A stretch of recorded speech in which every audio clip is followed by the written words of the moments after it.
Donc bonjour à tous, donc aujourd'hui un petit tuto qui va nous permettre de pouvoir réaliser donc un graphique un petit peu spécial, donc en 2D, un graphique un petit peu combiné, vous allez voir, je vais m'expliquer.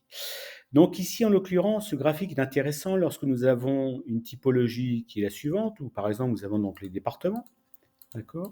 Donc comptabilité, production, RH, direction, et nous avons ici donc 3 services à peu près de même nature, donc des commerciaux, comme 1, comme 2, comme 3, avec donc un effectif. Et nous souhaiterions donc développer les 3 services donc commerciaux en un seul, mais en ayant bien entendu le détail des 3. Alors voilà, je vais m'expliquer, c'est très facile.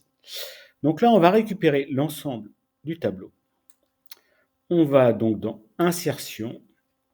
Ici, on va choisir donc les graphiques en secteur et nous allons choisir donc le graphique 2D, celui-ci. Donc, vous voyez, il a récupéré donc l'ensemble des données, voilà, en affichant les différents éléments du tableau, qui sont donc les départements, et vous voyez, il a repris ici, donc sur la deuxième partie du graphique, voilà, les 3 derniers éléments, comme 1, comme 2, comme 3, en donnant ici le pourcentage, d'accord, et qui sont regroupés justement sur cette série. Alors, on va modifier certains éléments. Ici, vous voyez, on va récupérer, au lieu d'avoir le pourcentage, on veut par exemple mettre les nombres. Donc, vous cliquez donc sur les cellules dans lesquelles apparaissent les pourcentages, clic droit, mettre en forme l'étiquette de données, et là, on va lui dire que finalement, nous souhaiterions avoir non pas les pourcentages, mais les valeurs. Alors, vous pouvez avoir les deux. Pour avoir les deux, vous laissez pourcentage ici, et là, au niveau du séparateur, on va lui dire qu'on veut créer donc une nouvelle ligne. Ce qui va faire que nous allons avoir donc les deux éléments. Voilà, donc là, ça permet, c'est le graphique qui nous permet d'avoir dans cette configuration un deuxième anneau, un deuxième secteur qui regroupe, vous voyez, 28, c'est bien la somme de 9 et 13 et 6. Alors vous allez me dire, mais si par exemple, je fais ce style de graphique-là et pour quelconque, eh ben, j'ai que 2 services ou j'en ai j'en ai que 2 et pas 3. Alors, on va voir ça ensemble. Je vais supprimer le graphique. Ici, on va donc supprimer la dernière ligne. On va dire que finalement, nous avons que 2 services. D'accord? Donc là, on récupère nos données ici.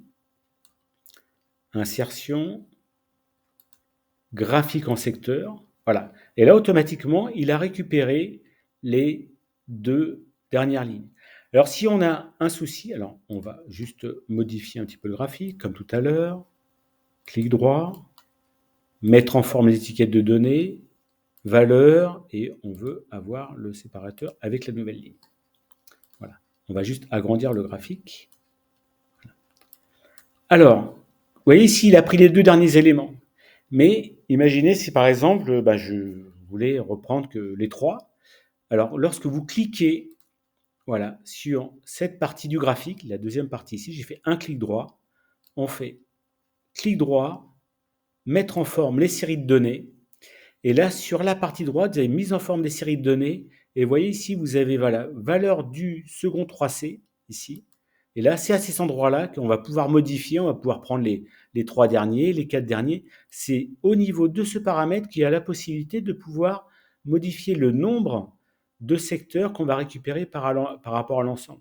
Vous voyez ici, là, on fait 9 et 6, ça fait 15. Si je voulais récupérer un petit peu plus, je prends par exemple les 3. Donc là, effectivement, ça ne s'apprête pas. Je retrouverai les mêmes compteurs, les 28.